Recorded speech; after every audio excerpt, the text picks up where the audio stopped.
Hello and welcome back to Global Value. In today's video, we're performing a fundamental stock analysis of Kimberly-Clark Corporation, ticker symbol KMB. We're looking at Kimberly-Clark today because the business is a newly crowned Dividend King. So Dividend Kings are members of the S&P 500 who have consecutively increased their dividend payouts for each of the past 50 years. This is a very esteemed and select group of companies that includes the like of household names such as Procter & Gamble, Johnson & Johnson, and Coca-Cola. So it's really quite the track record to be able to be part of this group, and Kimberly-Clark recently did so with their dividend increases in October of 2022. Currently, the business is trading for $127.23 per share. Over the last year, Kimberly-Clark's stock price is down 3%. So even though this is down, this is still outperforming how the S&P 500 has performed as an index. Over the last 5 years, Kimberly-Clark is compounding their stock price at a rate of 2% annually. Over the last 10 years, they're compounding their stock price at a rate of 3% annually. And going back prior to the global financial crisis, over the last 18 years, Kimberly-Clark is compounding their stock price at a rate of 4% annually. Keep in mind again that the company has been increasing their dividends throughout this entire time frame, so their average dividend yield would be in addition to this compounded annual return. Currently, Kimberly-Clark pays out a 3.65% dividend yield, which is about double that of the dividend yield that you'd be getting from an S&P 500 ETF currently. Kimberly-Clark is trading around the midpoint of their 52-week high and their 52-week low. They're down about $17 from their 52-week high and up about $20 from their 52-week low. Right now, there's a little bit of short interest around the business, with about 2% of their shares outstanding sold short, and Kimberly-Clark is a large company. They have a $43 billion market cap. For additional background about the business, with about half of their sales from personal care and another third from tissue products, Kimberly-Clark is positioned as a leading manufacturer of the tissue and hygiene realm. Its brand mix includes Huggies, Pull-Ups, Kotex, Depends, Kleenex, and Cottonelle. The firm also operates KC Professional, which partners with businesses to provide safety and sanitary products for its workplace. Kimberly-Clark generates just over half of its sales in North America and more than 10% in Europe, with the rest of their sales primarily concentrated in Asia and Latin America. Kimberly-Clark Corporation was founded in 1872 and is headquartered in Dallas, Texas. Kimberly-Clark was featured in the book Good to Great by Jim Collins, and so they have an interesting backstory from their transitions of operating paper mills to becoming a branded personal care product company. So for our fundamental analysis today, we are performing the Select 6 analysis, taking a checklist-style approach of 6 standard financial metrics to come to a holistic and beginning understanding of Kimberly-Clark based off of their business fundamentals. So this analysis is still a work in progress, and it's an opportunity to learn in public, so we'll continue to improve and get better over time. With that said, let's get right into today's analysis. Starting things off with metric number 1, we want their average return on capital over the last 5 years to be above 14%. And there are 2 key reasons for this. The first is that the average publicly listed business earns about a 7% return on capital, and the second is that over the long run, over the course of decades, a stock is likely to return approximately what its underlying business returns, and these business returns are going to be captured here by return on capital. So Kimberly-Clark's return on capital has been declining over this time frame. They earned about 38% returns on capital in their fiscal 2018, and in their most recent fiscal year, this has declined to about 25% returns on capital. However, these are still solidly above the returns that a typical business is earning. And so over these last 5 fiscal years, Kimberly-Clark has earned about a 32% return on capital in a given year. That's very solidly above the benchmark we're looking for, so this is a check on metric number 1. That's more than double that benchmark, and these returns are more than 4 times better than that of a typical business. Next up, for metric number 2, here we're taking a high-level overview of the growth of their business, so we're looking for revenue, net income, and free cash flow growth over their last 5 years. This metric is all or nothing in nature. Either all 3 of these are going to be up for this to be a check, or if even one of these is down, this entire metric will be an X. So over this time frame, Kimberly-Clark has very modestly grown their revenues by only about 9%. So their revenues are slightly up over this period. Their net incomes have increased by about a third, so their net incomes have increased by 37%. However, their free cash flows have declined slightly. They're down about 11% over this time frame, and this was largely due to a change in their accounts receivable as well as a change in their inventories. This has not been out of the ordinary for a lot of businesses over the past year or so. So even though they had these changes, these were pretty slight and they just slightly decreased their free cash flows. So these were not the same drastic changes in accounts receivable or inventories affecting the working capital that we have seen in some other businesses. Even still, their free cash flows are down over this time frame, and so this is an X here on metric number 2. It's not great that their free cash flows are the only thing that are down, because free cash flow is really the lifeblood of any business, and ultimately a business's abilities to produce free cash flows now and until Judgment Day, discounted back by some reasonable interest rate, is what that business is going to be worth. So a business can use its free cash flows to reinvest back into the business, make acquisitions, buy back shares, pay down debt, or pay dividends. So it's not great to see that their free cash flows have declined. Next up, for metric number 3, here we're taking the perspective of an individual shareholder in the business by looking at Kimberly-Clark on a per share basis. So we're looking for earnings per share growth here over the last 5 years. So we learned in our previous metric that their earnings are up. However, we still want to take a look at what they've done in terms of their shares outstanding. Kimberly-Clark over this time frame has slightly bought back shares. Not a lot of share buybacks here, but the company has repurchased around 3% of their shares outstanding. So between their slight buybacks and their earnings growth, this has led to strong earnings per share growth for the company. And this is a check here on metric number 3. In their most recent fiscal year, Kimberly-Clark earned $5.72 for each share that they've had outstanding. Next up, for metric number 4, we're looking for free cash flow per share growth over the last 5 years. Their free cash flows have slightly declined over this time frame, and unfortunately the decline in their free cash flows is going to outpace their share buybacks, meaning that Kimberly-Clark's free cash flows per share are down over this time frame. And so this is going to be an X on metric number 4. In their most recent fiscal year, Kimberly-Clark produced $5.50 for each share that they've had outstanding. And so far through our first 4 metrics, because their free cash flows have slightly declined over this time frame, we have 2 checks and 2 X's for Kimberly-Clark. Next up, for metric number 5, here we're evaluating how the business is utilizing leverage. So we don't want to be investing in overly levered businesses, because during economic downturns, it's overly levered businesses that are going to be at the greatest risk of poor outcomes. So we want their net debt, which is their total debt minus their cash and their short-term investments, to be below the amount of free cash flow that the business has produced over their last 5 years. So Kimberly-Clark ended their most recent fiscal year with a little under $8.8 billion worth of net debt.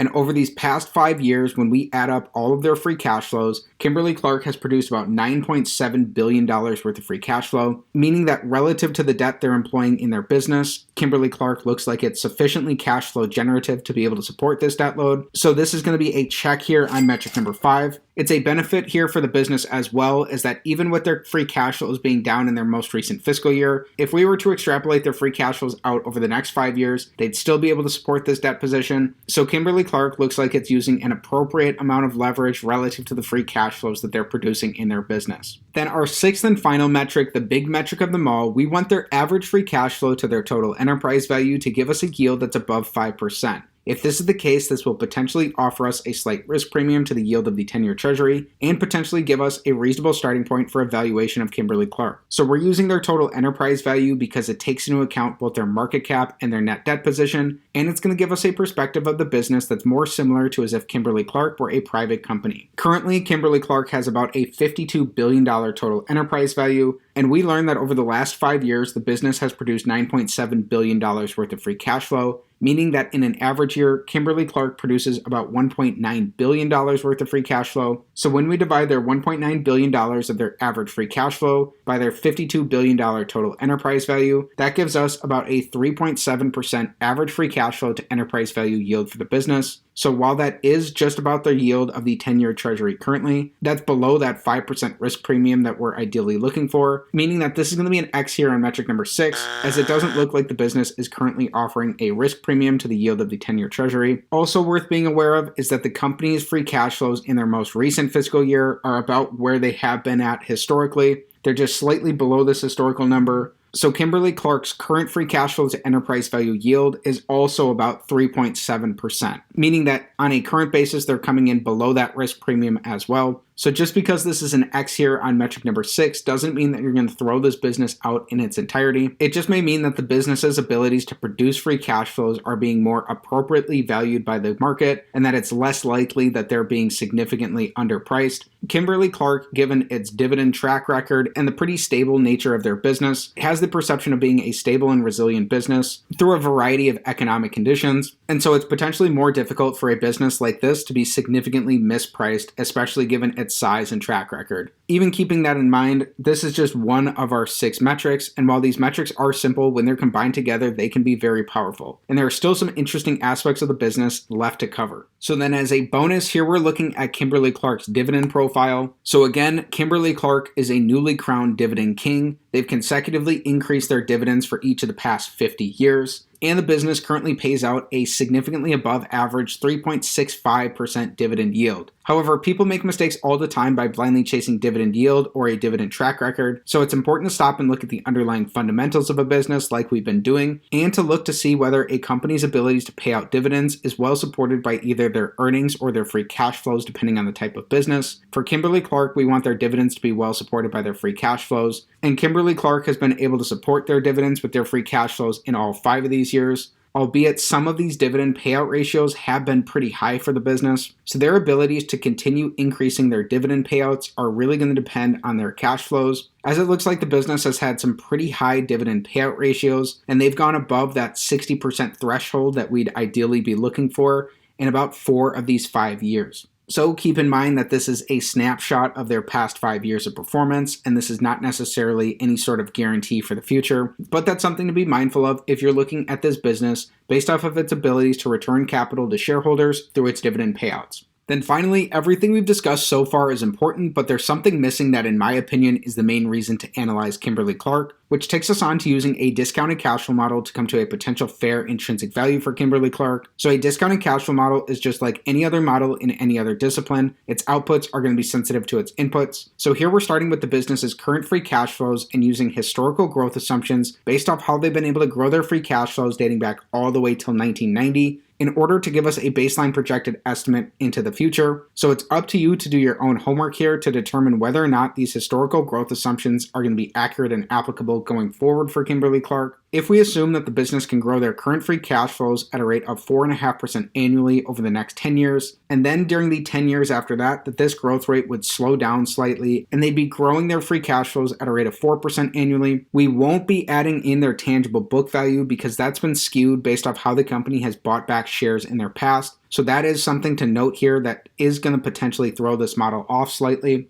And that through deeper work into the company, you'd be able to understand what their actual tangible book value is, and you can add an approximation of that to this fair value calculation. However, with that caveat aside, if we were seeking a potential 15% rate of return from Kimberly-Clark, which is the rate of return that Warren Buffett is ideally looking for from his investments, in addition to his margin of safety requirements for a company based off the dynamics of the industry that business operates in and how that business compares to its competitors. So if we were seeking that 15% rate of return for Kimberly-Clark, based off today's valuations of the business, it looks like a fair value for the company is only around $46 per share. That would be significantly below what the current stock prices of the business, and this 15% rate of return would be far and away outpacing how Kimberly-Clark has performed over their last nearly 2 decades. So it would seem like investors in the business had been satisfied with a lower rate of return for the company given some of its potential for stability. Keep in mind a couple of additional caveats here as well. One is that this 15% rate of return would be including the company's dividend yield, so we would not be doubly counting the company's dividends. Also, a discounted cash flow model is based off the predictability of a business's future free cash flows. While the past can be a useful guide here, it's still just an estimate and this is no guarantee for their future. And then finally, please be mindful of the fact that this type of analysis is not financial advice, it's not a buy or sell recommendation of any security, and before considering any potential investment decision, please consult with the properly licensed and registered legal and financial professionals. So in just a minute, we'll talk about our summary for Kimberly-Clark, but we have to address something first. What are some of the qualitative aspects of this business, especially those that support the key points for either a potential long or a potential short thesis of Kimberly-Clark? Starting with some of the key points around a potential long thesis of the business. Number one, it's encouraging that Kimberly-Clark isn't pulling back on its brand investments, as it's viewed that this spending is a key way of differentiating its fare from lower-priced private label offerings and nationally branded peers. Number two, Kimberly-Clark's investments to build out its e-commerce capabilities are manifesting in continued growth through this lucrative channel, which now accounts for a mid to high teens percentage of its sales. And number 3, rationalizing its workforce and shuttering or selling manufacturing facilities as part of a multi-year cost-saving effort should help Kimberly-Clark absorb pronounced inflation. Then for some of the key points around a potential short thesis of the business. With a lack of switching costs, Kimberly-Clark's volume could erode if the firm's new products fail to align with evolving customer trends around the world, particularly as it raises prices to offset recent cost pressure. Number 2, while a supply and demand imbalance has kept a lid on promotions, it's expected that competition will ultimately intensify in this industry, which could constrain Kimberly-Clark's volumes and their profits. And number 3, private label has began to chalk up growth in some domestic consumer product good categories, which has been a shift from the recent past, and it's thought that the risk of continued trade down looms. So hopefully that offers a potentially balanced perspective around some of the key qualitative aspects of the business. Now it's time for our summary. So to recap, Kimberly-Clark checks the box on 3 out of our 6 metrics today. While their returns on capital have been declining over their past 5 fiscal years, they're still earning average returns on capital that are significantly better than those of a typical business, coming in around 32%. They have seen very slight revenue growth in their business, and their earnings are up moderately. However, their free cash flows have declined over their past 5 years. The business has also slightly bought back some of their shares outstanding, reducing their share count by about 3%. Looking at their net debt position, it looks like even with their recent free cash flow declines, that the business would be able to support their debt loads using their free cash flows. So the business looks like it's appropriately levered relative to their free cash flows on both an average and a current basis here. However, when we looked at their average and current free cash flow to their enterprise value yield, and compared that to the yield of the 10-year treasury, it looked like that was just in line with the yield of the 10-year treasury, and that the business was not offering a potential risk premium there. Looking at the business's dividend profile, while Kimberly-Clark is a newly crowned Dividend King, it looks like they've had a very high dividend payout ratio in some of their most recent fiscal years, and so unless the business is able to grow their free cash flows into the future, this could potentially put their growing dividend and their Dividend King status under some pressure in future years to come. So their dividend payouts, again, are really going to depend on where the business's free cash flows are at and if they're able to rebound going forward. Finally, performing a discounted cash flow analysis of Kimberly-Clark. If you've done the work and you believe that those historical growth assumptions are accurate and applicable going forward for the business, and you are ideally seeking a 15% rate of return for Kimberly-Clark, then it looks like a potential fair value for the business from today's current valuations of the company is only around $46 per share. So that would be down significantly from their current stock price, and that would be far below any value for the business over their last several years. Keep in mind that we did not add in their tangible book value because of how that was skewed based off the accounting for their share buybacks over the years. That's something significant to note there. So that's an assumption that would have a big impact on that DCF calculation. So there are reasons why that may not be potentially accurate for the business. And so it's worth reiterating that this type of analysis is not financial advice, it's not a buy or sell recommendation of any security, and before considering any potential investment decision, please consult with your financial advisor. This analysis instead serves as a beginning and holistic understanding to help you determine whether it's worth your time and energy to dig in and learn more about Kimberly-Clark. One resource that will definitely help you stay up to speed with what's going on in the market and help you learn more about the business is Seeking Alpha. Checking out Seeking Alpha directly supports the channel as I'm part of their affiliate program. So most of you probably know Seeking Alpha as a source of community-written articles on different stocks. But over the past little while, they've actually become a lot more than that with their new offering, which is Seeking Alpha Premium. Premium has a number of different features where you can track buy, hold, and sell ratings on your favorite stocks. These ratings are from the Seeking Alpha community, Wall Street analysts, and Seeking Alpha's algorithm. You can see earnings call transcripts, investor presentations, SEC filings, and press releases all in one place. You can add your own margin of safety targets and get alerts for when your favorite stocks hit that level. You can get unlimited access to Seeking Alpha articles, and you can tailor your reading experience based on the type of investor you are. You can get 10 years of financial data on any stock to help you with your analysis. You can also import your portfolio into your Seeking Alpha dashboard to make researching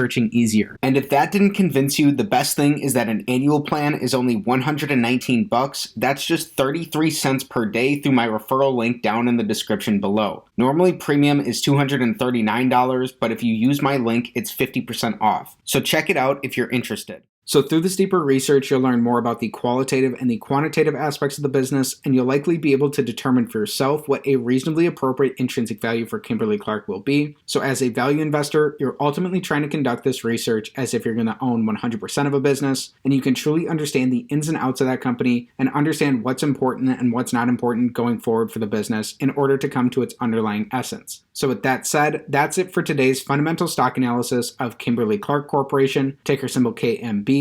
Again, we looked at the business today because Kimberly-Clark is a newly crowned Dividend King, and this fits with our theme of looking at other dividend aristocrats and dividend kings. If you're interested in learning more about the business, check out the short history of the company that was featured in the book Good to Great by Jim Collins. And if you enjoyed today's video, please be sure to like the video, subscribe to the channel for more stock analysis videos, and comment down below what business you want me to take a look at next time. Thanks for learning about Kimberly-Clark with me, and have a great day.